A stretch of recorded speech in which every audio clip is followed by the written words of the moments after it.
Assalamualaikum warahmatullahi wabarakatuh. Mari berbudaya, karena budaya merupakan cerminan jati diri bangsa. Pada malam hari ini saya akan mencoba mereview keris Betok Sombro. Keris Betok Sombro, keris kesamaan gender. Jadi saya mengasih judul keris Betok Sombro, keris kesetaraan gender. Kenapa? Karena nenek moyang kita, maksudnya orang-orang terdahulu dari bumi Nusantara itu sudah memberi tempat yang tinggi atau penghargaan yang tinggi terhadap kaum wanita, selain juga kaum pria. Hal ini untuk masalah pusaka bisa ditunjukkan dengan adanya salah satu empu yang sangat terkenal karangan pecinta Tosan Aji, Duwung Curiga, yaitu Empu Sombro atau Nimbok Sombro, yang merupakan empu perempuan yang berasal dari Pajajaran sebelum nantinya melakukan hijrah atau berpindah ke Kerajaan Majapahit.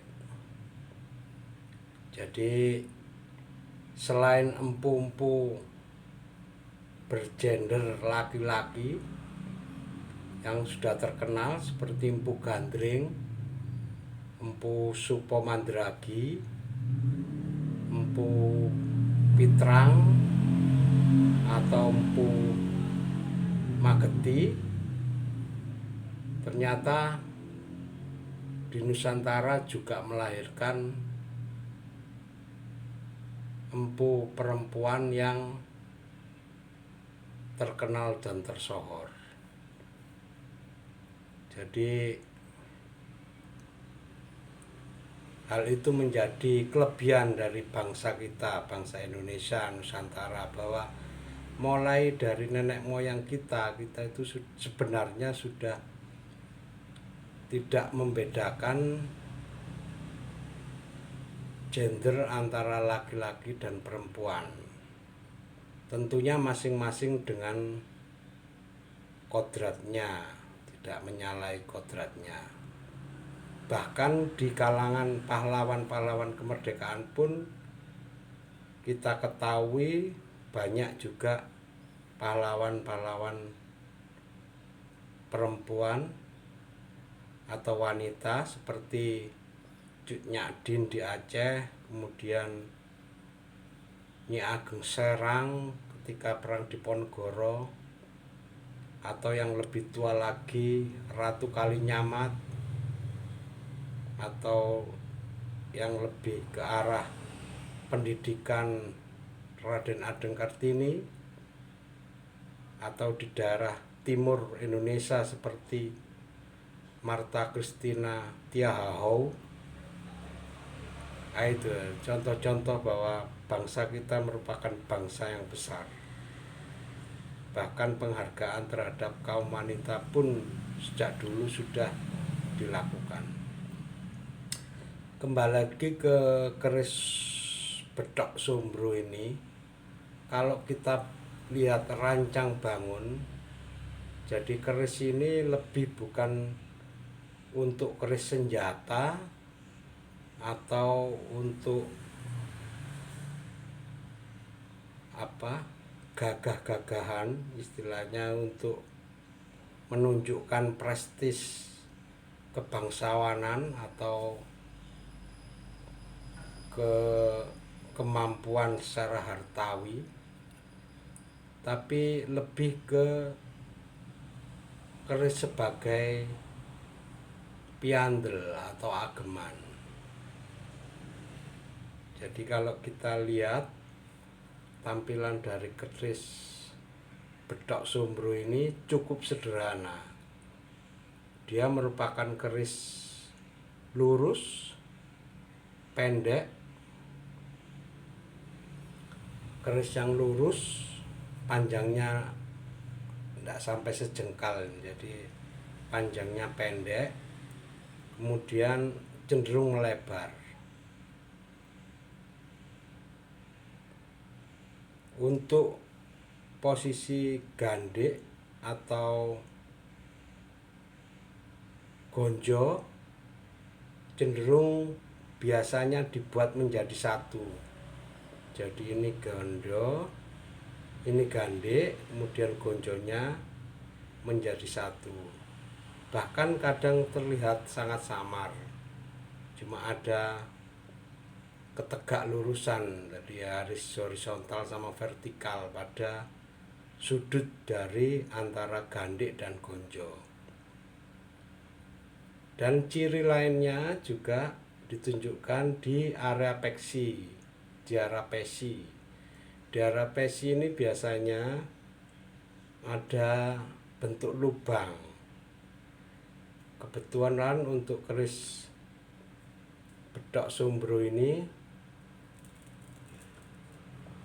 lubangnya sudah mengalami keausan, jadi hampir bisa dikatakan dari satu itu seperempatnya itu sudah aus. Jadi menunjukkannya seperti ini. Itu untuk darah peksi yang ada lubangnya. Jadi ini untuk darah peksi yang berlubang ini sebelumnya utuh, tapi karena waktu atau keausan, karena waktu menjadi tinggal 3/4 lubangnya. Ini untuk daerah antara horizontal sama vertikal pada daerah gandek dan gonjo. Kelihatan sangat samar. Dapat juga kita lihat bahwa kalau diposisikan lurus, posisi gandek ini cenderung condong ke depan. Jadi kalau keris umumnya itu gandeknya itu agak masuk ke dalam atau amboto rubuh, lurus, atau ini malah condong ke depan. Jadi gandek yang seperti ini biasa orang menamakan gandek yang manembah Gusti. Jadi suatu kearifan lokal bahwa orang selalu menunduk atau menembah atau menyembah kepada yang kuasa. Ada kekuatan yang lebih besar di alam semesta ini, yaitu Allah Subhanahu wa Ta'ala atau Tuhan yang Maha Esa, seperti itu. Kalau kita lihat bilah dari keris Betok Sombro ini sangat tipis. Nah, ini kalau saya tunjukkan dari arah samping, ini sangat tipis. Sangat tipis sekali, bahkan bisa saya katakan ini seperti tipisnya seperti silet. Nah, silet macam silet gul atau silet tatra itu untuk daerah ini. Kemudian ada kalanya Betok Sombro ini juga Betok Sombro pijetan. Pijetan itu yang dimaksud di sini kalau kita lihat, jadi pada darah bilah ini terdapat semacam tekanan-tekanan pada bilah. Nah, ini juga 1, 2, 3.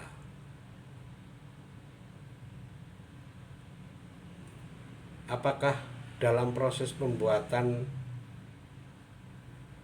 pijetan itu dalam kondisi panas atau mungkin pada saat pendinginan, kedua-duanya dimungkinkan karena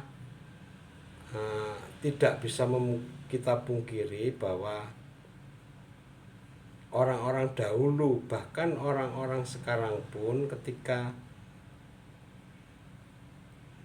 dia mempelajari kekuatan-kekuatan tertentu, bisa memiliki kemampuan untuk tangan atau kulitnya itu tahan panas. Tentunya dengan latihan dan dengan istilahnya gitu, ilmu atau apa yang dipelajari. Itu kalau kita bicara bagaimana proses tempa keris sehingga timbul pijetan. Kalaupun toh dia tidak memiliki kekuatan ketika besi ini dalam kondisi panas supaya ketika ditekan timbul pijetan, bisa jadi ketika proses pendinginan dimungkinkan karena keris ini cukup tipis, jadi perubahan bentuk pada unsur-unsur besi dan baja maupun pamor yang ada di keris ini ketika pendinginan masih bisa dipejet-pejet gini supaya timbul keris Bedok Sombro pijetan. Seperti itu. Kalau kita lihat materi dari Bedok Sombro ini, kelihatan sekali bahwa dia memiliki bakal pamor ketika dilakukan pewarangan. Ini sengaja tidak saya warangi dikarenakan kondisi kerisnya sangat tipis. Jadi kalau sering diwarangi atau kalau dilakukan pewarangan, kita harus proses mutih dari besi ini. Tentunya semakin mengikis dari bilah besi yang sudah tipis ini untuk keris Bedok Sombro ini. Jadi cenderung saya biarkan tanpa pewarangan, cukup cuma kita bersihkan. Tapi dari proses pembuatan lipat tempa kelihatan bahwa keris Bedok Sombro ini memiliki kemungkinan pamor yang keluar pada bilah keris bila diwarangi. Jadi estimasi pamor melumah, kemungkinan ngulsem atau ngulit semongko. Keris-keris pijetan ini juga ada yang mengatakan keris memiliki look sinandi, istilahnya look yang disamarkan. Jadi kalau kita lihat dari samping, nah ini terlihat bahwa keris lurus ini memiliki look istilahnya belokan-belokan yang tersamarkan karena proses pijetan. Jadi ini sekilas tampak keris lurus, tapi karena ada pijetan, jadi bisa dikatakan keris yang memiliki look sinandi atau look yang disamarkan.